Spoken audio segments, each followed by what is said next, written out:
TV ñu ngi leen di nuyu di leen ziar bu baax a baax di am mbégte di jàkkaarloog yéen saa su nekk ci seen émission ñu ni neen ça fait un moment gisoo leen ñu déggoo leen ñu waaye boobu nag ñu ngi nekk di togg ngir ñëwaat bu am doole ci loolu ma waral sunu ubbite tey di ziar kilifa diine yi kilifa aada yi nekk surtout ci diwaanu Wakaam Ngor Yoff comme télé bi ni mu koy waxee di tànk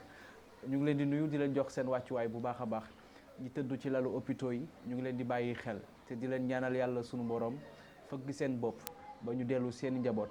ñi nga xam ne caabi da leen féete ginnaaw it ñu ngi leen di ñaanal yàlla sunu borom génne leen fa ñu nekk képp ku nekk ci tolof-tolof ak jafe-jafe yàlla na sunu borom teggil la ko te di ñaan jàmm ci sunu réew mi di ñaan jàmm ci kër yi waaye jàmm ci xol yi mbokk yi ñu ngi leen di nuyu di leen jaajëfal bu baax a baax di am mbégte tey ci seen émission ñu ni neen di ci dalal ki nga xam ni doomu Wakaam la di fierté Wakaam di monsieur Alioune Dione di conseiller municipal Alioune Dione maa ngi lay nuyu tey am mbégte dalal la tey ci plateau ñu ni neen. maa ngi lay fay Souleymane di nuyu waa Wakaam yëpp di nuyu waa Ngor di nuyu waa Yoff comme ni nga ko waxee Tank TV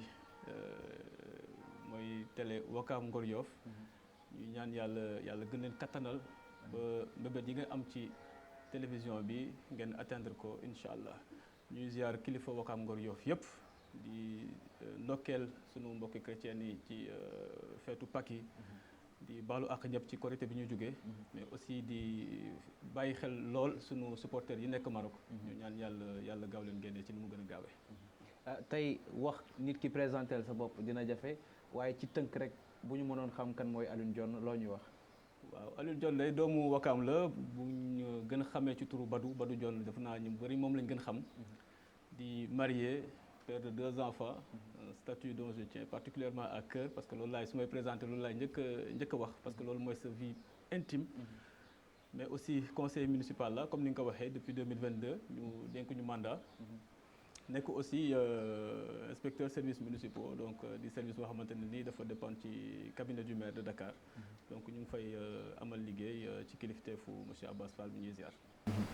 tey bu ñu ñëwee ci Wakaam ni ñu koy waxee diggante Wakaamu démb ak Wakaamu tey. ban jàngat nga ci am.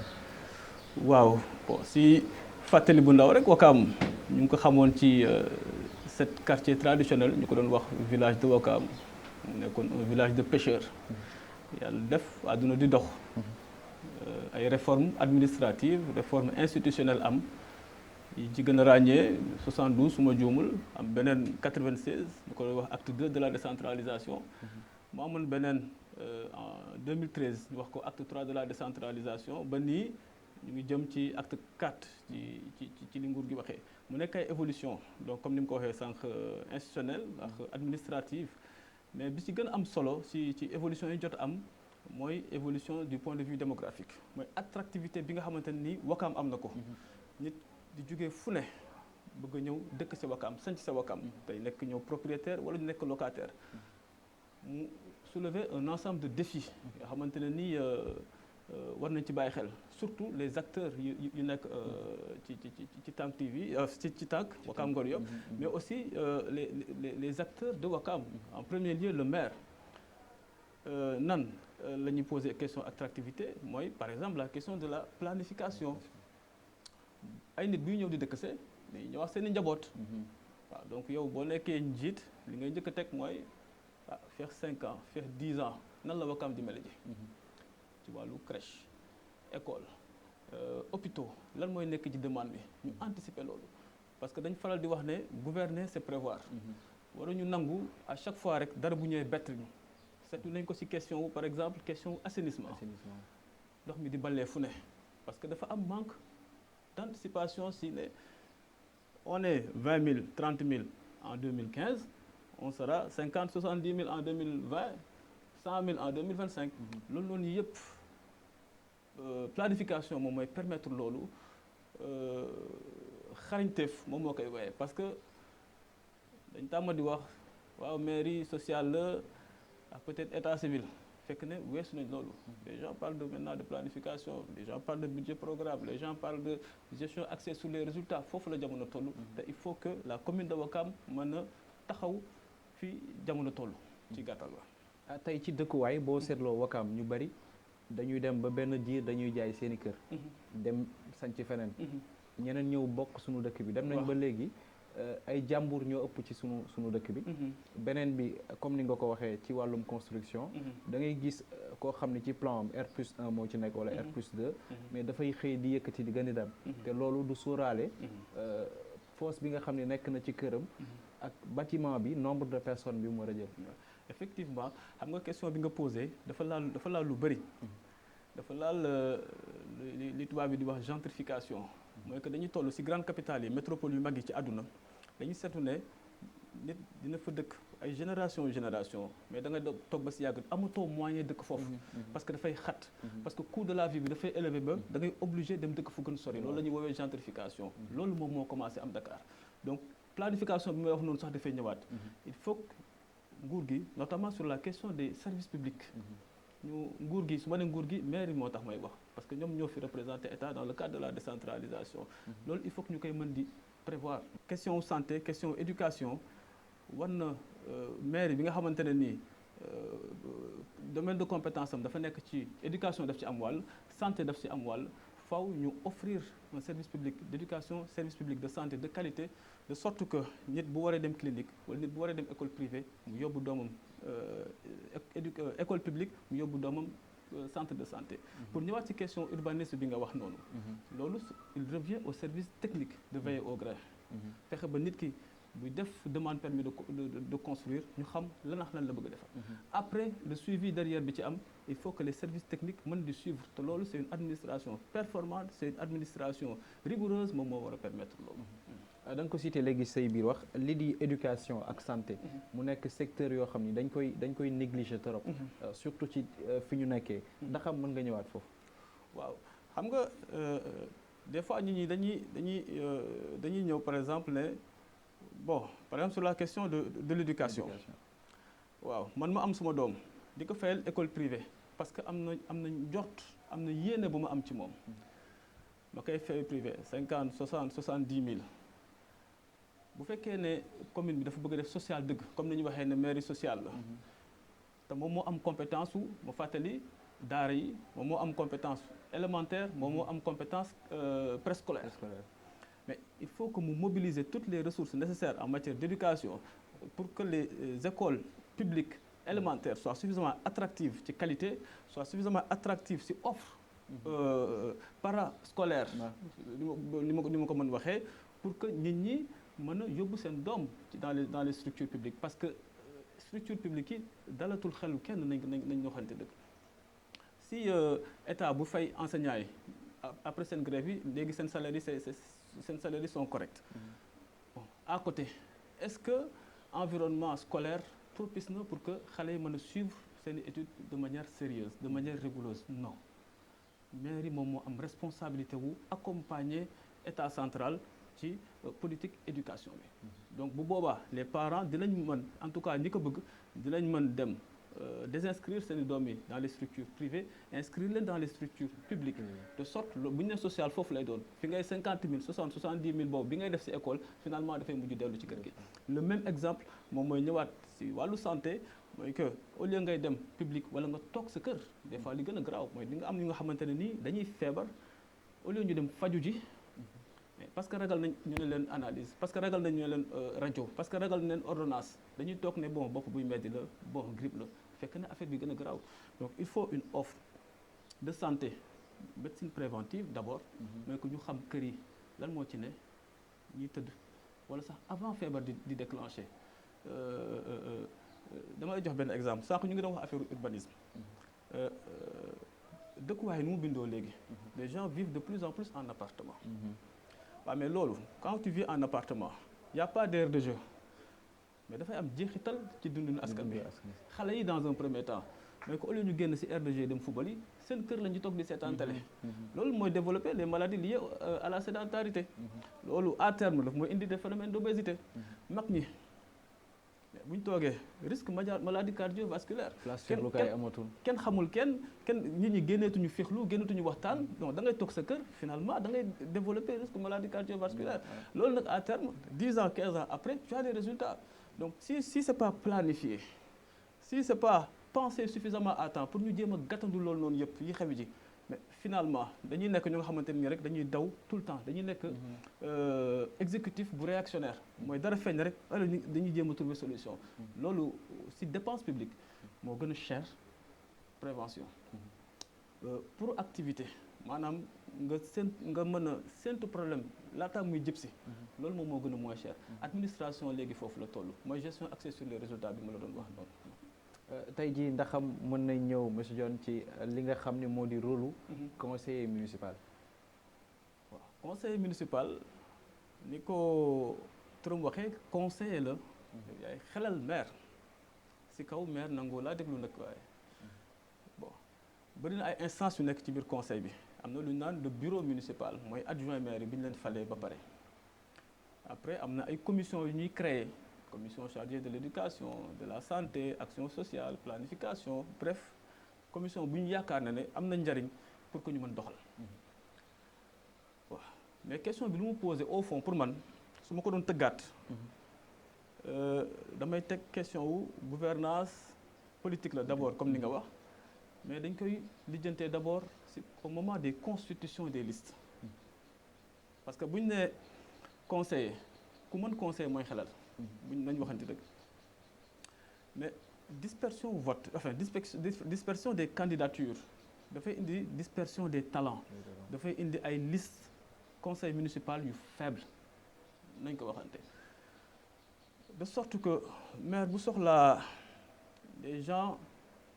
au vu de leur expérience menuisier bi maçon bi planificateur bi ingénieur bi médecin bi sage-femme bi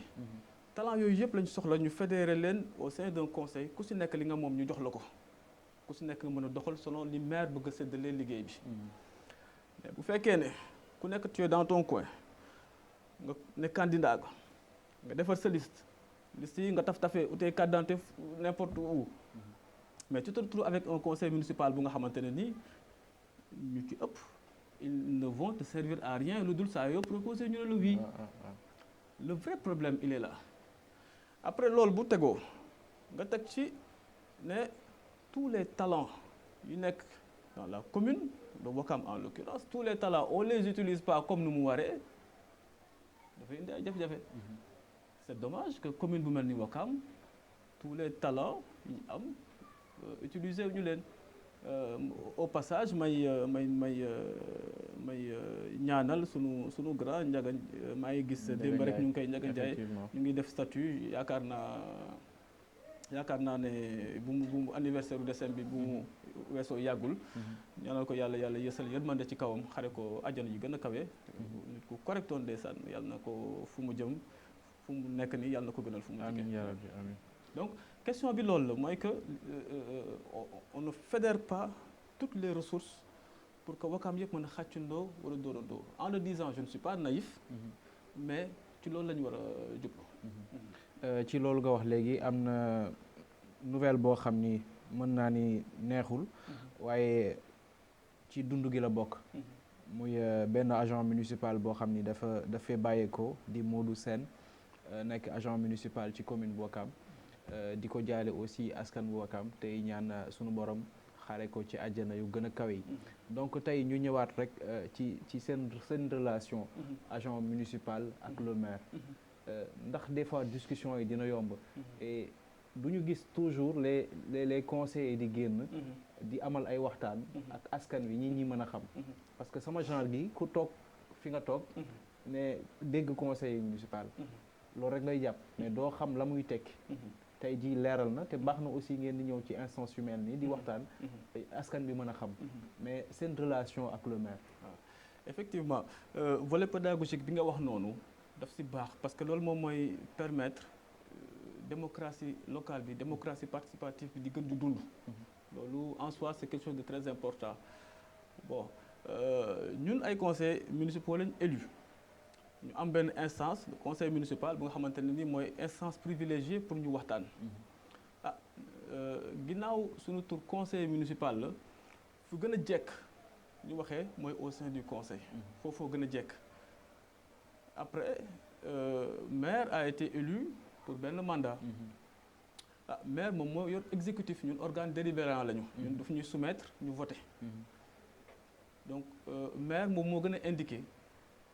def communication pour ñun ci ginnaaw xëy na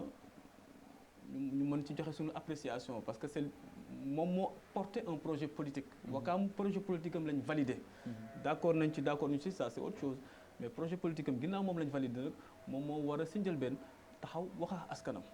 diggé woon na fi bilan mi mandat ñu ngi koy xaar toujours ba mandat mi ngi waaj jeex nag. mais diggoon na fi bilan mi mandat man à titre personnel position boobu laa ci amoon mooy que ah ginnaaw mu ngi wax ak ñu mu war a waxal boole na ma ci boole ma ci ça c'est autre chose aussi mais comme wax na ñu mu war a waxal c'est à lui de sortir wax ak askan bi. bu boobaa ñun élément d'appréciation yu ñu ciy am ñun dinañ ko porter au public. Mais fi ñu war a waxee dans le conseil municipal ñu ngi ciy waxtaan bu jotee xëy na dinañ génn wax ko cela étant dit le conseil est public ñu xamal ko askan bi aussi ne que ku mu neex nga nekk doomu Wakaam ku mu neex mën nga toog seulement doo am droit à la parole mais mën nga toog nga assister ci débat yi. bu boobaa di nga xam ne léeg-léeg affaire yi gën na complexe comme ni nga ko waree mais. Texte yi permettre na ñu recevoir. waa Wakaam ñu toog seetaan débat yi comme ni mu ci waree. monsieur Dione sama question ñaar lay doon. en tant que doomu Wakaam ak en tant que conseiller.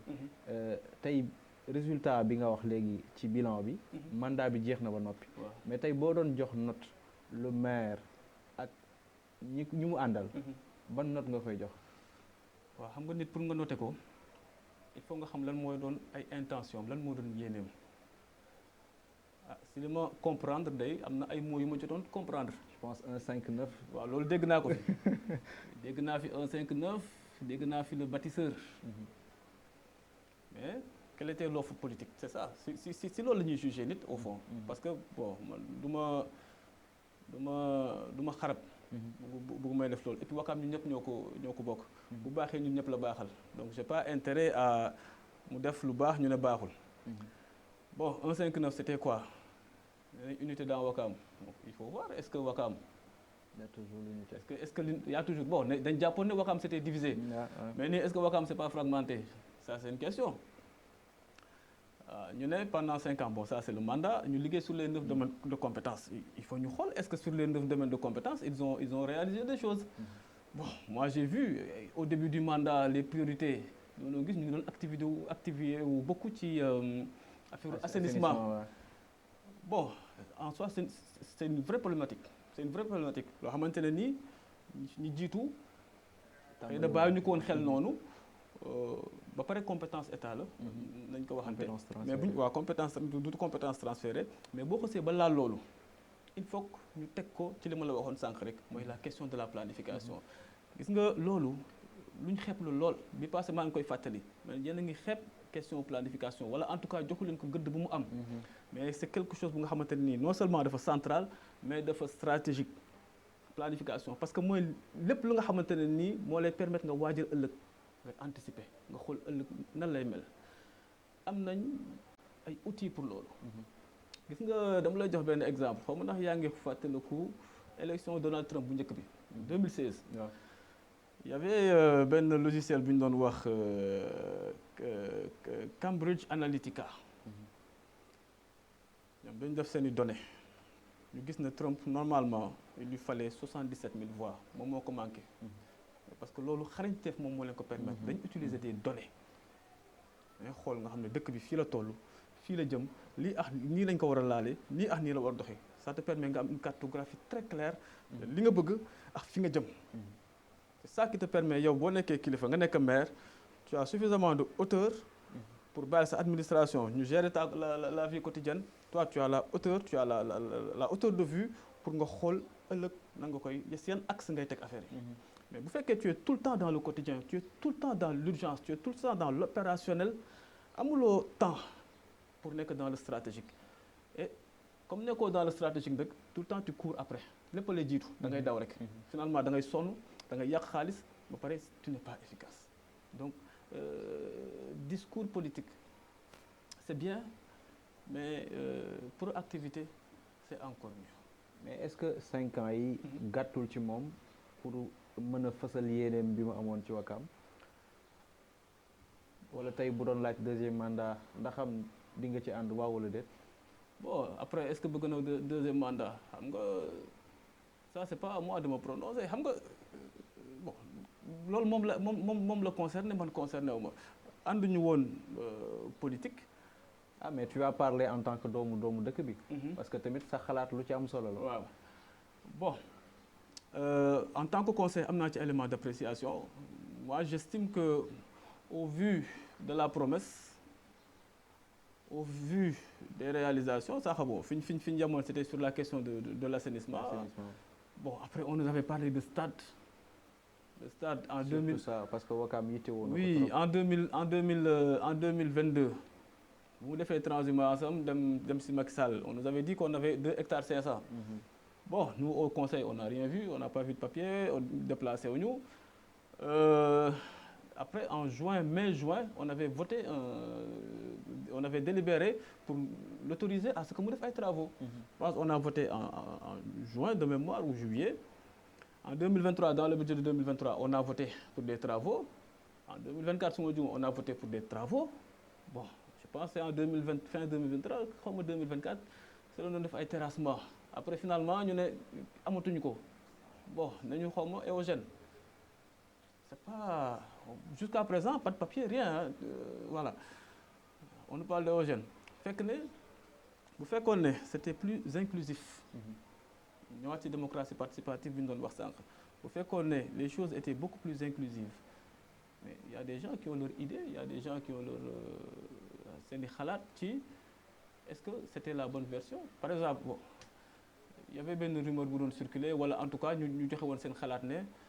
est-ce que c'était pas mieux si base française bi dans la mesure où seen terrain rugby bi ça donnait sur la corniche. Est-ce que c'était pas mieux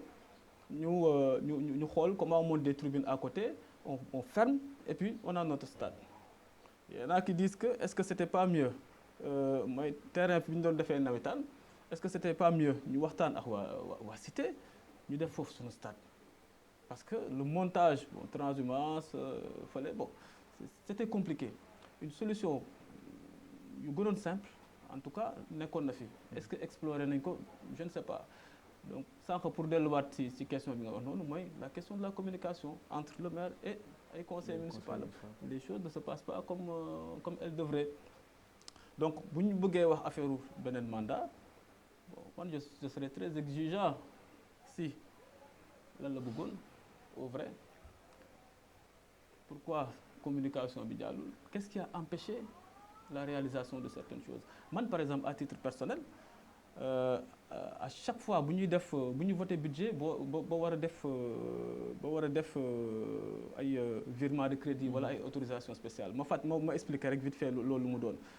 mooy que si nomenclature budgétaire dañuy dugal ay crédits ci ay chapitres nga naan cabinet du maire nga ne pour ay travaux nga dugal nga ne pour salaire yi nga dugal mais dañ doon jël ay montants bi passé on a 400 millions yi nga xamante ne ni ci investissement utilisé wuñu ko ñu ngi ko indiwaat ci investissement ren fekk ne loolu lañ defoon en 2023 pour 2024 bon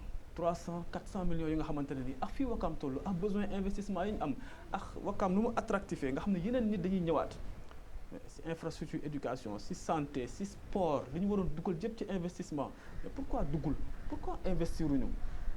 mais man ku may jàppale il faut nga expliquer ma loolu lu dugg sama bopp man doomu wax nii rek non c'est que nii c'est que na lay après mu jàll non parce que man je sais comment marchent les choses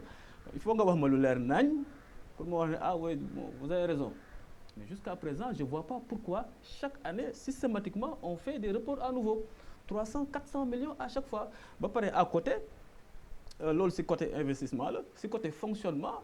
c'est 100 millions 150 millions yoo nga xamante ni c'est des reports à nouveau sachant que par exemple les collectivités locales commune Wakaam ak seeni agent ñu ngi waajal ay sites yi nga xam lu kenn xamul parce que seen revalorisation dañ bëgg ñu fay leen ko ça c'est un problème. mais yéen tamit est-ce que bu ngeen defee vote budget ba pare. oui yéen a ngi def suivi ci ginnaaw. mais xam nga bu fekkee à chaque fois moi à titre personnel je le fais ba des fois sax am na ñu ne man dama contre fekk ne c'est juste que une gestion rigoureuse laa bëgg dama la jox exemple tout au début bu ñu daan jox les documents pour préparer session sama 2 premiers conseils municipaux mais dañ ma ko jox le soir première nuit bi ba 2 heures 3 heures du matin maa ngi doon préparer conseil municipal bi mais bi ma gisee ni conseil municipal bi configuré mais je me dis à quoi bon parce que bu fekkee yow tu fais des amendements tu fais des propositions c'est jamais retenu parce qu'il y a une majorité mécanique là il y a un problème. Il y a un problème am nañ expérience bu nous permettre quand même ñu ne bon est-ce que c'est pas mieux de faire ça mais on peut pas nous opposer que ne bon on n'est pas sorti de la majorité que systématiquement suñuy affaire c'est rejeté même dans le cadre du budget bon débat d'orientation budgétaire on le fait sur un seul jour après quand il y a des propositions c'est pas retenu et ça c'est un problème pour ñoo xamante ne nii seen dénomination c'est conseiller municipal donc automatiquement bon benn instant des fois nga xaw a gis sa bopp sax nga ne dama ciy maandu mais Wakaam bu la ñoree bon finalement c'est plus fort que toi da ngay obligé bon di ñëwaat quitte à avoir ñu lay jox benn étiquette bi que da nga contre da nga kii bon c'est pas grave ñun contre ñu kenn Wakaam la ñu àndal mais quitte à avoir cette étiquette da nga contre bon amul problème mën nañu ko assumer. est-ce que sa communication avant mu doon jot mairie bi amul soppeeku ba waral yenn doxalin yi ci jamono yi ji. Bon, ça c'est pas à moi de le dire après bon ça c'est un problème aussi mooy. communication parce que man je trouve que dafa am manque de communication ba yenn yi peut-être amul suite. mooy que boo tàmbalee dara comme ni mu ko waxee ci projet bi 159. bu amee loo xam ni retard la ci war nga génn ak population bi wax. ba mën naa jàpp ni moo war a retardu. face au Wakaamois bi mu war a def. ngir mën a wax bilan am fu mu ci toll. waaw mais ça c'est la moindre des choses. xam nga dafa am ay principe gouvernance participative démocratie participative gouvernance ouverte principe de redevabilité yooyu c'est des choses yu nga xamante ne nii dañ ko war a vivre au quotidien gis nga on peut pas avoir des instances comme comité de quartier yaa ngi fi bàjjenu gox yaa ngi fi yooyu yëpp ñu installé leen te kenn du wax ak ñoom ay instances yu nga xamante ne nii ñooy relayer ñooy relayer la politique publique gis nga ci état nu ñu koy doxalee xam nga bu la neexee nga doxal ne par exemple état ne damay def lu ñu naan top down mooy que lépp ci kaw lay jóge wàccee ko ci suuf mais y a une autre option boo xamante ne nii da ngay def ñu naan bottom up affaire yi ci suuf lay jóge yéeg ba ci kaw. moo tax ñu bu ñu lay même booy préparer budget dañ na laan il faut un budget participatif. mooy que dafay jóge ci koñ yi. après avant sax ngay def débat d'orientation budgétaire avec tes conseils municipaux budget bi ñu toggee ko ci suuf. mu yéeg. mu ñëw débat d'orientation budgétaire ñu décliner les priorités teg inscrire que nëpp ci programmation budgétaire nga planifier parce que mënoo ñëw nii par exemple dans les communes tu peux pas ñëw nii rek génne un 300 millions un 400 millions mënoo ko ci benn année en tout cas pour commune yu bëri mais mën nga au lieu ngay def 300 millions 400 millions ci benn année nga ne bon waaw mu dugal benn 50 millions. 5 ans après dugalaat 50 millions. l'année bi 50 millions. mais sur les 5 ans ça te fait 250 millions. boo dugalee 60 mais c'est d'autant ça te permet nga réaliser des projets structurants. mais bu fekkee ne yow da nga ne bon telle période allez tel projet je mets 400 millions wala 300 millions après le temps que nga am xaalis bi c'est pas possible. mais lan ngay def da nga naan noonu allez report à nouveau finalement duñu réaliser dara. Et c'est ça le problème, c'est ça le drame de Wakaam instant bii nii mooy sur des projets structurants il y a que le centre de santé et centre de santé bi je rappelle que c'est la SONES qui l'a réalisé dans le cadre de sa responsabilité sociétale d'entreprise. Donc boo génnee le centre de santé bi nga xamante ni c'est un projet structurant qu'est-ce que la commune a réalisé de structurant. Annette Mbaye. Annette Mbaye oui mais Annette Mbaye. parce que inauguré nañu bloc opératoire je pense de niveau 2. Ouais mais c'est sur quel fonds? Est-ce que c'est sur les fonds de la commune? Moi, en tout cas, fàttali ko ma fu ma voté sur les fonds de la commune. Je sais que éléments français yi ils étaient des partenaires stratégiques et il y a un comité de gestion. comité de gestion boobu dafay am xaalis xam nga Wakaam il faut que ñu am possibilité xam kan moo def lan parce que mënuñu à chaque fois ñu boole lépp par exemple bi nga jox ni exemple bu parfait la mooy que il faut que ñu mën a jox nit lu mu moom. ñu mën ko wax waaw góor wala nekk attention góorgóorlul parce que bu ñu ñëwee taxaw ñu war a inaugurer centre de santé ñu ne maire waaw góor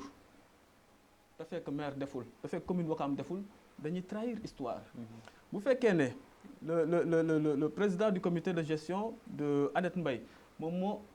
jàmbaar moom moo xarañ ba mën a réaliser ay affaires au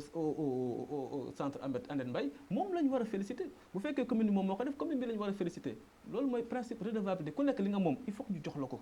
cër la ki ko moom moo ko war a jël parce que sinon dafay jaxasoo sinon bu ñu waree votel kii bu ñu waree votel ki nekk ci Annette Mbaye dañ nakaan danaan moom man maa def ñu ne ko félicitation bu ñu waree def élection locale ñu ne maire moom moo def maire félicitation finalement qui a réalisé donc yooyu noonu yëpp dafa bokk ci li li ñu war a góorgóorlu ci transparence de la vie publique locale loolu ça c'est important. mais félicitation yëpp ci maire bi la jëm comme ni nga ko waxee. waaw c'est ba ci boo xoolee l'union sportive de Ouakam chaque année da leen di subventionné à hauteur de 60 millions. waaw ak les ASC et tout. effectivement donc yooyu yëpp xanaa les conseils am na rôle boo xam ne dañ ko ci joué ñoom. waaw conseil xam nga ñun organe délibérant lañ li nga wax la question de la subvention aux ASC c'est extrêmement important xam nga Ouezo dafa am fu ñu toll. boo waxtaanee les dirigeants dañ naan ñoom fu ñu toll instant bi nii mooy dañ toll ci phase u investir. que dañ bëgg a bàyyi ay réalisation. c'est ça qui est programme par exemple Auchan ak installation siège beex yooyu noonu donc ñoom ay investissement la ñu bëgg a def. mais à ce qui paraît Auchan li ñu war a dégager ñoom dégager nañ ko ba pare. waaw mais moom moo en fait ñoom Auchan dañu préfinancé. ça c'est montage financier la ça les regarde bon je pense que dans la mesure où amuñu woon xaalis bi mën na nekk une solution mais fa laa d'accord loolu réalisation Ouezo la. ça c'est structure Ouezo bu nekk une personne morale de droit privé. moom moo réalisé loolu moom la ñu war a féliciter mooy l'équipe dirigeante de l'Ouezo ñoom ñoo def réalisation boobu. maintenant la commune dafay def subvention annuelle 60 millions mais à côté ça c'est l'Ouezo mais à côté quelle est la politique sportive pour des activités de masse. loolu moom mooy prérogative Ouezo en fait da ngay am une politique sportive globale bu nga xamante ne ni subvention Ouezo par exemple dafay nekk ci biir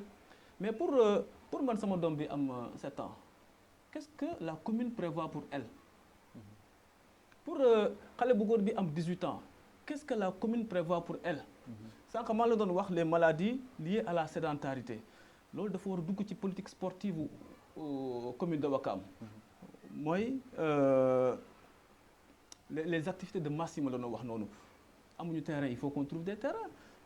il faut que sur les activités par exemple est-ce que vous trouvez normal que Ouezo suivant sa logique ut ay moyens def par exemple Ouezo Kids ñu fayeeku 30 000 francs par mois ça peut se concevoir pour un dirigeant de l'Ouezo mais pour la commune de Ouakam dafa war a am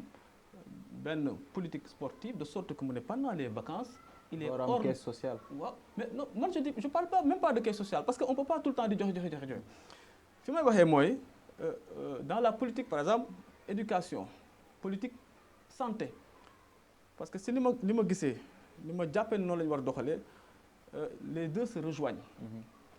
mooy que vacances jot na xale yi il est hors de question que xale yi nekk ci mbedd bi di traîner. toi en tant que collectivité sa mission sa rôle mooy accompagner les parents pour que ñu bañ di traîner. il faut des infrastructures il faut des agents formés pour ñu mën a def accompagnement boobu parce qu'on peut pas lu ñëw rek fay dafay delluwaat ci question gentrification bi ma la wax noonu moo tax gis nga collectivité locale gis nga maire yi gestion de proximité la lu mu laaj dafa bëri. bu fekkee vacances dafa jot sa doom bu waree def Ouezo Kids dafay fay. bu bëggee dem def natation dafay fay. bu bëggee def basket dafay fay mais néew di doole moom doomam nan lay def. day tumranke mais bu fekkee ne y a pas de surveillance néew nga doole nga dem xëyi sa doom dem sa soxna dem xëyi sa doom mu ngi taxawaalu après c'est question planification bi mu la wax noonu taxawaalu def ay rencontres yu nga xamante ne nii du gën après bonjour les dégâts moo tax administration locale de surcroît faw ñuy toog dal man di prévoir ëllëg man di xool attention Wakaam quelles sont les données fan lañ toll mooy li ma la wax sànq rek affaire données nu mu amee solo quelle est la population bu war a dem préscolaire quelle est la population buy jàng quelle est la population bu nga xamante ne nii abandonné nañ école yi quelle est la population bi nga xamante ne nii néew nañ doole parce que dañu handicapé parce que dañu âgé parce que dañu am ay feebar ñu xool rek maintenant nan la ñuy tëggee ay politique locale pour que ku nekk mën ci gis sa bopp mais c'est pas juste de donner des financements parce que bu doon loolu état jarul muy def décentralisation bu doon loolu état day jël kees bi jël budget collectivité locale yëpp 554 xaw ma mu jël yëpp après rek di wéef di dugal muy dem état am na possibilité boobu bourse familiale nan lañ koy financer lu dañuy def ay transfert rek mu jeex mais bu doon décentralisation ay subvention kese la mais état mën na ko état moo ñu ko daax mais c'est pour que une gestion de proximité nga xam lan mooy jàngoroy askan bi lan mooy màtti lalu gox-goxaan yi nga ut ci saafara avec les acteurs bàjjanu gox yi relais santé communautaire yi délégué de quartier yi noonu la ñuy liggéeyee en tout cas loolu mooy liggéey bu moderne. waaw yaa ko tudd léegi ci domaine sport ba tey Wezo dañu seetlu toujours ci seen communication dañuy wax ni ñoom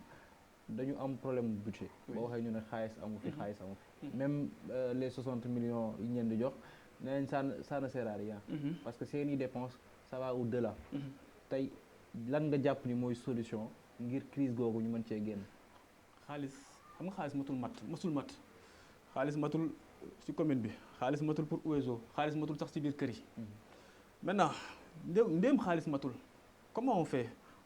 ce qu'on appelle une gestion rationnelle des ressources une gestion optimale des ressources sànq maa la doon wax modernisation des administrations gestion axée sur les résultats je t'ai parlé de planification loolu noonu yëpp c'est pour ñoŋal xaalisu askan bi la parce que bu ñu fàtte ne xaalis bi administration publique yi di utiliser xaalis bi ñuy def di ko reverser waat impôt la taxe xaalisu askan bi la ñuy utiliser donc loolu il faut que ñu mën di ko ñoŋal alors man li ma jàpp on peut pas systématiquement on peut pas éternellement di dugal 60 millions dans du fonctionnement parce que au fond les 60 millions là ça va dans du fonctionnement est-ce que bu ñu jëloon 60 millions sur les 5 ans yi passé nii 300 millions la non la condition bu ñu waroon teg à l'Ouest Ouakam ça aurait été bon, on vous donne 60 millions chaque année il y a aucun problème mais ça va en investissement ça va en investissement 300 millions bu ñu ko defoon 50 millions wala 60 millions ñu doon joxe chaque année à l'Ouest Ouakam bu ñu xarañoon tuuti ba am base bu ñu xarañoon tuuti ba waxtaan pour am terrain mag bi 300 millions yi on aurait eu notre stade 1 million yi jox aux ASC yi. ASC yi sax mooy mateew leen dara loolu laa doon ñëw xarañ nañ ba. li c'est 1 million là mën nañ ko amal seen bopp. 1 ou 2 matchs 1 million boobu jeex na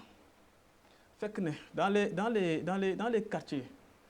mais systématiquement il y a des groupes. Il y a des GIE, il y a des associations yi nga xamante ne ni ils sont porteurs de projets yi nga xamante ne ni mënoon na am. jeexital mais ASC yi est-ce que xam nañ ñoom seen rôle carrément signification déjà ASC. waaw mais ñu bëri xamuñu ko. je suis d'accord je suis d'accord mais gis nga bu ñu taxawee toi nga nekk la commune de Ouakam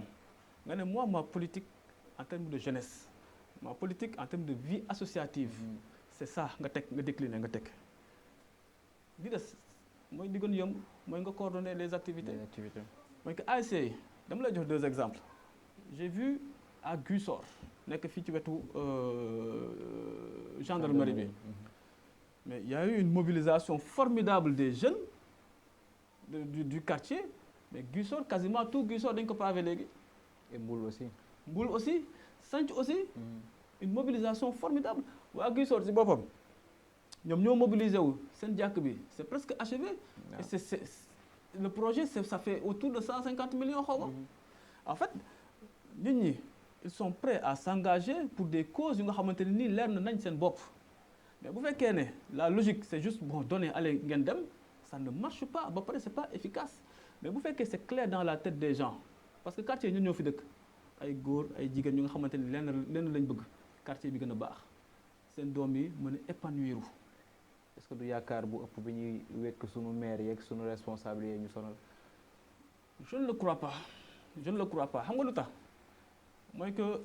1 million boobu wala agent yi nga recruter yow dans ta commune recruter ay agents entre parenthèses moi j'exige vraiment c'est vraiment recommandation forte bi may def mooy nañ leen fay parce que dafay dugg ci sécuriser carrière yi. dafay dugg ci fii àdduna jëm. c'est-à-dire que dañu depuis 2011 dafa am cycle bu bees bu ñu dugg dans les administrations locales dans les administrations décentralisées la fonction publique locale. On te parle d'avoir des fonctions publiques locales attractives. On te parle de sécuriser des carrières. loolu mënoo ko am bu fekkee ne maire bu ñëw dafay dàq ñi fi nekkoon. ñi nga xamante ni ils sont en règle am nañ xarañteef dans des communes am na fi mais ñooñu il faut ñu sécuriser seen carrières yi pour nga sécuriser seen carrière il faut une fonction publique mooy ñi nga xamante ne nekk nañ en règle il faut que ñu nga revaloriser parce que ça c'est la loi décret bu génn la depuis 2024 il faut nga fay leen seen revalorisation ba pare il faut nga sécuriser seen carrière pour ñu bañ a dem feneen. mais dàq boobu sax jural na ay loraange maire bi parce que récemment. mais bien sûr am na procès bu am ak l'ancien maire ba. mais bien sûr et il va falloir payer les indemnités. Est-ce que Wakam am na ko loolu dafay yàq l'action de Wakam parce que bu fekkee tu dois payer boo chiffré mais c'est des dizaines ou centaines de millions. yoo xamante ne da nga ko war a fay en indemnité pour lan. ci ay ñoo xamante ne nii ay doomu Wakam lañ bu fekkee ñoo xamante ne nii am na lu leen si kay y a aucun problème mais bu fekkee ñoo xamante ne dañ doon def seen liggéey. ay affaire bu parparloo warul tere loolu maintenant pour ñëwaat sur la question mooy que ces agents là s'ils sont formés mais mën nañ leen déployer nga utiliser leen sur les 9 domaines de compétence loolu nii xëy na jotagul dinaa si ñëwaat si jëmmi jamono mais j'ai une idée très précise sur na nga mën a utiliser de manière optimale les gens yi nga xamante ni ils sont payés à ne rien faire c'est ça le truc le problème c'est pas que d'avoir beaucoup d'employés. C'est pas ça le problème. Le problème nga am ay emplois yoo nga xamante ne nii ils te servent à quelque chose parce que service public nga yor. Il faut que Wakamois bi qu'il puisse se retrouver il faut que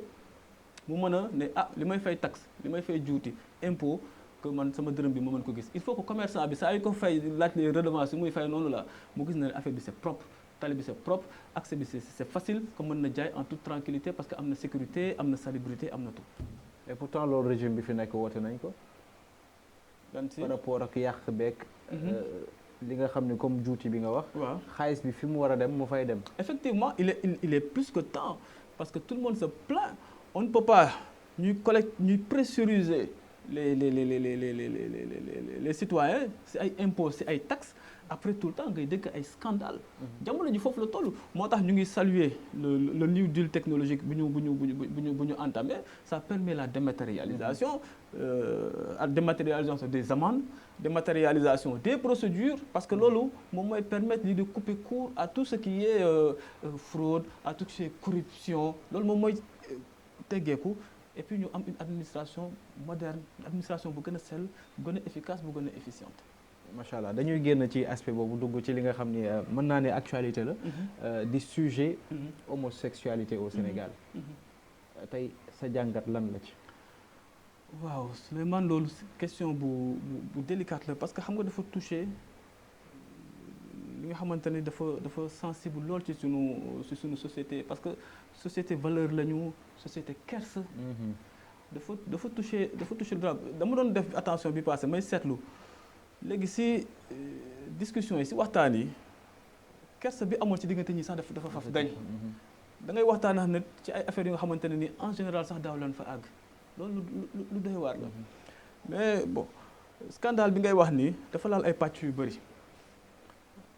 premier bu mu laal mooy question wu homosexualité affaire acte contre nature yi ñuy wax noonu ñu ngi saluer Assemblée nationale vote bu mu def bu aggraver les peines bien que dañu waroon criminaliser mais bon ça va dans le bon sens. Donc le président de la République jël na décret d'application jël na promulgué na ko donc ça devrait être effectif. Deuxième aspect bi boo xamante ni c'est moom mooy pour man loolu mooy yàqu affaire bi mooy le vrai danger mooy la question de la transmission volontaire du sida. boobu affaire bu doy waar la non seulement si mentalité nit nan nga mën a fan nga mën a toll bay fexe di inoculer nit ay feebar. loolu lu la jàngat la. ci sunu société. Troisième aspect bi bu ñuy war a xalaat ñun en tant qu'acteur waaw mooy pour rek bañ chaque fois dara duñu bett xam nga sànq ne woon naa la affaire proactivité il faut ñuy nangu nga toog dara am nga mën toog jël temps nga analyser ko xool ban jàngat nga si am nan ngay fexe ba du la dal ëllëg sànq li ma la wax naan dans les quartiers il faut am jàngat loolu bokk na si xalaat yi ma doon yi nekk sama bopp bi parce que xam nga service public sentiruñu ko loolu dans le quotidien déjà administration publique sentiruñu ko trop te commune dès l'instant où moom mooy yor la gestion de proximité dañu war di ko sentir dans les quartiers am nañ ay outils yu fexe ba les gens puissent encadrer xale yi c'est très important parce que début émission bi ñu ngi doon wax wakaamu démb wakaamu tey wakaamu démb su ma génnoon nekk xale ku ci nekk amoon na sañ-sañ yar ma wakaamu tey boo ko defee boo moytu da ngay am problème waaw mais loolu la commune am na levier de ce point de vue pour man relayer les parents en dehors de la maison loolu nag ñu fàttali ne waajur dafa am responsabilité ci doomam il faut pas aussi ñuy daw il faut que loolu aussi question homosexualité bi il faut aussi parent bu nekk nga toog nga xalaat il faut parent bu nekk nga mën di waxtaan ak sa doom ce devoir de transmission là il faut ñu koy mener après dans les administrations aussi il faut ñu xool nous en ce qui nous concerne dans les quartiers dans les écoles quelles sont les questions pertinentes et les réponses à apporter à cette problématique. Est-ce que monde digital bi yóbbaale wuñu ba communication bi nga xam ni waroon na am ci waajur bi ak doom bi amatul boo xoolee surtout ci Wakaam ñu bëri dañuy faral di wax kilifa amatu fi ndax doxalin gi nga xam ni sunu kilifa yi jël nañ ko waaw kilifa xam nga kilifa day am tout le temps xam nga li Olof Njaay wax ku amul kilifa jënd nekk kilifa am na ni ñu koy waxee donc kilifa du ñàkk kilifa moom faa muy am sànq nee naa la parents yi aussi il faut ñu jël seeni responsabilité gis nga am na benn période benn télé moo daan am ci kër borom kër gi mooy taal mooy fay mooy wax mooy xam ñal lan la nit ñi di seetaan après ñu dem ba ku nekk am télé donc parents yi amatuñu woon contrôle ci seen doom yi li ñuy seetaan c'est le monde qui venait dans les maisons maintenant téléphone dafa ñëw c'est plus le monde qui vient à la maison c'est nous qui allons au monde tout en restant à la maison waajur dina téye doomam ci biir këram di yaakaar ne protéger na ko nekk na sa doomam mu ngi ci àll bi ndax mu ngi voyager dans mu ngi toj dëkk bi parce que mu ngi yor smartphone téléphone bonul réseaux sociaux bonul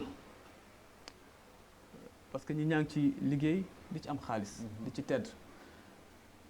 ñeneen ñu ngi ciy liggéey ñeneen ñu ngi ci nekk di ci loru c'est-à-dire que utilisation téléphone c'est ça qui pose problème donc il faut une éducation au numérique ces 3 dernières années su ma juumul dans les ci colonie de vacances yi ci centre aéré yi loolu moo doon thème moo tax loolu il faut que mu infuser dans la société gis nga y a pas de secret au fond y a pas de secret planification programmation nga dans xale bu ñu amee jot ay déye rek la ñuy nekk ay toj rek la ñu nekk bu ñu joxee suñu bopp les moyens pour que ndaw ñi ñu leen di encadrer systématiquement xale moom dafa mel ni garab rek encadrer ba mu nekk en moyen ba mu nekk dans les possibilités maintenant rek nekk adulte mën di répéter parce que xale xamul encore une fois xale amul lu mu gis ci loolu lañ koy tàggat bu gisee autour de lui ñuy prôner ay valeurs yooyu dong lay xam mais bu gisee ay contre-valeurs malheureusement contre-valeurs yooyu lay répéter. yaa ko wax léegi surtout ci application bi nga xam ni da di TikTok. boo xoolee ci jamono ji yàq nañu bëri ci seen njàng. ndax xale yi jàpp nañ ni léegi utukaayu xaalis bi gën a gaaw la. ñëpp a ko am léegi. te parents yi tamit ñu ngi ci biir. ndax tere ko seen doom yi. dina yomb ci cadre boobu. waaw xam nga TikTok dafa nekk application bu doy waar parce que dafa am benn émission bu ma doon suivre. ñuy wax ne TikTok en fait chinois xam nga TikTok chinois ñoom ñoo ko créé. version TikTok bi nekk en Chine ak version TikTok bi nekk au Sénégal par exemple c'est pas la même version. loolu dafa laaj jàngat. donc c'est pas TikTok en soi qui est mauvaise mooy éducation ak utilisation ñun bi ñu ciy def. deuxième point donc éducation dafay ñëwaat toujours éducation sur les outils du numérique mais deuxième point école xam nga il faut ñu moderniser suñu éducation nationale. Singapour par exemple Singapour xale yi à bas âge dañuy defar une éducation financière. ñu xam lan mooy xaalis. donc fii aussi outil bu bees la il faut que ñu xam lan mooy réseaux sociaux. ñu jàngal ko xale yi. ñu ngi jëm xam nga ñu ngi commencé TikTok Facebook la commencé woon. ñu ngi TikTok mais il y a la question de l'intelligence artificielle. Ça il faut qu'on prenne ça à bras le corps avant que muy def ay ravages. parce que intelligence artificielle c'est un truc boo xamante ni dafa doy waar mën nañ ñëw taxaw ñu ne Badou Ndione moom moo nekk di wax fekk man yëguma gisuma nit ñoom moo def ay montage def image am def son am wax loo ma lu nga xamante ni xaw ma lu mu doon. donc ça c'est des choses yoo xamante ne ni pour delluwaat encore une fois de plus ci loolu la wax noonu il faut que ñuy mën a anticiper. donc la question de l'intelligence artificielle c'est outil bu formidable la parce que lu muy permettre dafa bëri ba si médecine intelligence artificielle mais à condition que ñu mën ko utiliser pour que mu mën a nekk njariñ plutôt que muy nekk loraange. ci domaine bi nga nekk laay profito li nga xam ne moo di ChatGPT dem na ba yàq ci sunu liggéey léegi dematuñu di gëstu ndax lépp lu ñu bëgg a liggéey moom lañ koy jox mu defal ñu ko. waaw effectivement mais loolu aussi xam nga outil la xam nga àdduna dafa mën nii rek dafa mën ni ma sànni la pomme wala ma xaañ la ko. question de perception la. question de nan la ñuy utiliser affaire bi outil la. xam nga outil yow yaa xool nan nga koy utiliser. xam nga oto moo lay yóbbu nga dem ziar mais oto moo yóbbu nit àllaaxira mooy reyaate. tout dépend ban utilisation lañ ci def. nga ChatGPT boobu wala intelligence artificielle d'une manière générale. la plupart nee nañ ay métiers yu bees yoo nga xamante ni xamaguñu leen sax dafay créer wu. automatiquement la question mooy lan mooy que ñun en tant que Sénégal lan mooy li ñuy wax benchmarking da ngay def une veille technologique nan la ñuy def ba lii nii mu mën jur njariñ intelligence artificielle nii am na ñu ciy liggéey xaalis. ñi ko créé d'abord ñu ngi ciy liggéey xaalis. mais am na ñeneen ak yeneen ñoo xamante ne ñu ngi ciy liggéey xaalis. ñu def pour ay médecine pour plein de choses affaire u kër architecture affaire yooyu noonu mais il faut que ñu teel a tàggat suñu njaboot. à ce que ñu mën a utiliser intelligence artificielle pour que ëllëg dafa mel ni luy taw voilà supposons ñu nekk dans un désert xam nañ ne dina taw xamuñu kan la mais bu waree taw yor nga paan yor nga siwo yor nga kaas li nga taataan rek moom ngay mën a am moom ngay root donc ñun lan la ñu war a def mooy taxaw xaar di gëstu di xam possibilité bu commencé wàcc nag mooy taw bi bu commencé ñëw ñu mën a root lu bëree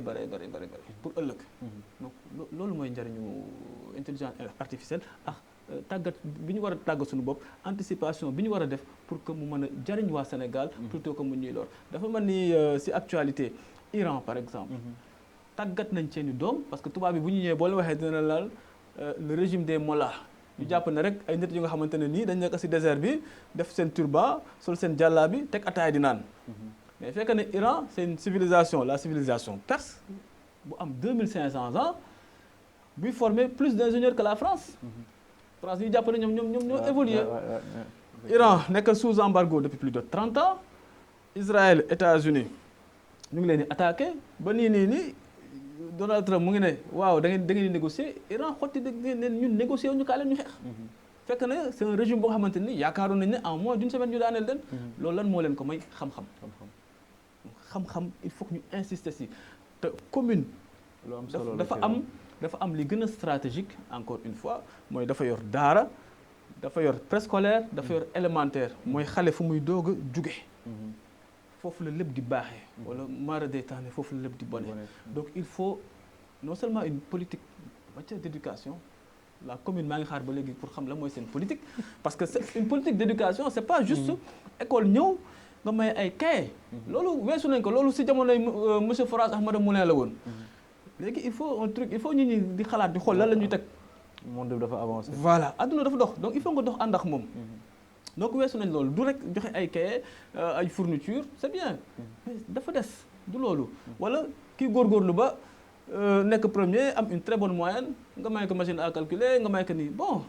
nit ñi weesu nañ foofu quoi c'est loolu bi ñu nekkee xale la xewoon ne xale mais maintenant les gens ils sont passés à autre chose il faut qu'on se modernise. Macha Allah monsieur Alioune Ndione nekk conseiller municipal am nañ bon temps bi jeex na bien vrai que bëggoon nañ gën a wéyal waxtaan wi li may wax rek mooy war nañ mën a amal ay waxtaan yoo xam ni dinañ ko teg ci xam-xam parce que ce genre gi dafay baax ñu leen di gis toujours ñuy waxtaan ak askan bi ndax kàddu yi ñuy génnee dafay am solo te nit ñi dinañ ci jàngee ndax monde bi moo tollootul ci toog ci plateau yi di dàgg santé ak wax yu ñaaw dépassé nañu niveau boobu te toujours ñuy bàyyi xel dafa am ay ndaw yu baree bare yoo xam ne dañuy toog di seetaan te à travers li ñuy wax ci la ñuy jàngee di xool ndax baax na wala baaxul te comme ni nga ko waxee say biir wax xale bi li mu gis rek lay copier jàpp ni lu baax la donc nañu gën a bàyyi xel ci message yi nga xam ne dañ koy véhiculer ak direct yi nga xam ne dañ koy def sur les réseaux tey jii appel bi nga xam ne da nga koy lancer aux acteurs locaux surtout fi nga nekk di Wakam. waaw man ko doon junj sànq Souleymane. Il faut ñu éviter une déperdition, il faut ñu éviter un éclatement des talents. Malheureusement candidature yi maa ngi dégg les gens se portent candidats à gauche et à droite. Bon, est-ce que tout le monde a les capacités nekk un bon candidat? C'est ça qui est faux. Est-ce que tout le monde a les capacités de porter un projet de municipalité suffisamment fort, suffisamment robuste pour mën a relever les défis yi nga xamante ne moo nekk ci kanam moo Wakam? C'est ça la vraie question. Loolu boo koy def, tu peux pas le faire tout seul. C'est pas possible, tu peux pas le faire seul. Il faut une équipe. C'est pas pour rien qu'on parle d'équipe municipale. Équipe nga soxla. Mais équipe boobu, ce sont des hommes et des femmes yi nga xamante ne ni ils sont en capacité ci domaine yu bëri yu stratégique bu ci nekk ñu mën la jàppale ci liggéey bi. Alors non seulement amuñu ressources yooyu yu doy, mais bu fekkee ressources yi nga am noonu matul déjà que mu éclaté wu ci ay candidatures yu multiples, mais c'est Wakam qui perd. Donc l'appel que je lance mooy que ñi war waxtaan il faut ñu waxtaan bu ci nekk mais nga indi li nga yor. Confronte nos idées. Après la question de l'incarnation ñu xool kan moo gën a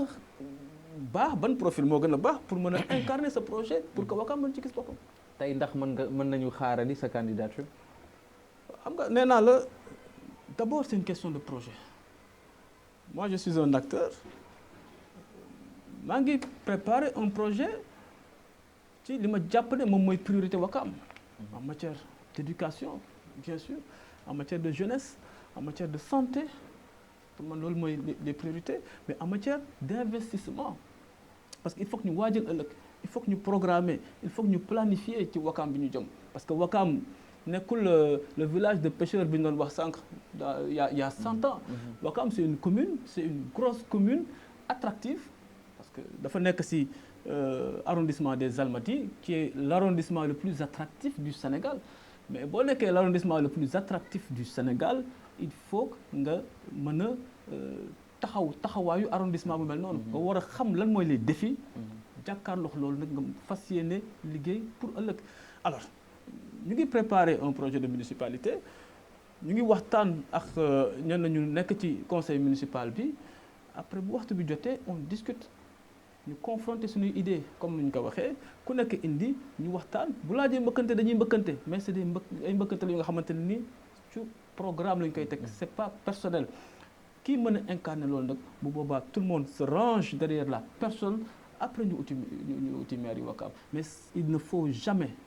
au plus grand jamais mu nekk une question de personne affaire bi Wakam la affaire bi du mën a ndax ñiy génn gum di wax gis nga ci koo xam ne nii sa xel xaw na dal ci moom pour Wakam bu bees bu ñu bëgg. waaw loolu après coup lañ koy xam loolu mooy Wakam ñoom ñoo koy décider lenn rek laa mën a wax mooy que c'est pas une élection de Miss vote la et c'est extrêmement important. Alors réunion publique yi bu commencer il faut que les gens mooy ne Wakam il faut qu'ils puissent prendre la parole nit bu ñëwee diggee il faut que ñu ne que li nga bëgg a def nii comment tu le finances il faut que nit ñi ñu mën a déglu bu baax candidat yu nekk seen kanam il faut que ñu wax ak ñoom il faut que ñu déglu leen il faut que ñoom aussi ñu déglu leen ñu xam lan mooy jafe-jafe askan bi parce que les gens dans leur maison les gens souffrent des fois ñii dinañ sagu des fois dinañ am kersa des fois pour X raison duñu wax mais personne n'est aveugle sur la situation de Wakam personne n'est aveugle mais il faut que ku ci nekk nga jël responsable les acteurs il faut que ñu am courage yu taxaw wax ne il faut des sacrifices il faut ñu ànd ñun ñëpp ñu liggéey parce que mënoo ñëw nga ne man maay maire man maay defar le conseil municipal sax doyul pour ñu defar Ouakam il faut que waa Ouakam ñëpp ku ci nekk nga conscient que il faut que ñu taxaw mu nekk un défi générationnel que tout le monde soit généreux que ku ci nekk li nga yéene sa bopp nga yéene ko sa moroom li ñu yéene suñu bopp mooy yéene bi ñu am pour suñuy doom pour ëllëgi Ouakam pour que Ouakam mën a nekk commune bu gën a prospère du Sénégal c'est pas impossible parce que nit jóge na fu nekk ñëw dëkk ci Ouakam il faut qu'on puisse voir grand parce que Ouakam dafa nit ñu noble ñoo fi nekk Ouakam c'est un grand peuple donc à un grand peuple il faut de grands projets. merci beaucoup amoon nañu mbégte dalal ci sunu émission ñu ne neen tey kaddu message bi nga xam ne da nga koy lancer déjà ci population wakamoise bi lan lay doon ak kaddu bi nga xam ne mooy kaddu tàggatoo guddul tàggatoo ndax xam naa ni dinañu amal yeneen i jotaay yu ni mel. incha allah waaw kaddu remerciement la rek kaddu ndorteel la parce que bëri na yu ñu waroon soulever te jotuñu ci waxtaan malheureusement mais daal message bi message responsabilité la pour que nit ñi li ma ko waxee woon sànq rek élection du élection Miss ëllëg la ñuy waajal te ndéem dañuy waajal ëllëg nag il faut que ñu waxante ay dëgg il faut que ñu am suffisamment de responsabilité pour wax li fi ne tout en étant ambitieux mais il faut que askan bi aussi ñu am nopp yu large pour mën a déglu mën a settantal ba pare ñu am courage aussi di sanctionner voilà loolu message bi daal loolu la parce que promesse yi dafa doy il faut que les gens maintenant rek ñu sanctionner positivement liggéeykat il faut ñu mën a sanctionner négativement kuy tappale voilà. merci beaucoup mbokk téléspectateurs yi doon seetaan seen émission ñu ni neen ñu ngi leen di jaajëfal bu baax a baax di leen jox dig daje lundi bii di ñëw incha allah ak beneen invité merci beaucoup et d'ici là portez-vous bien.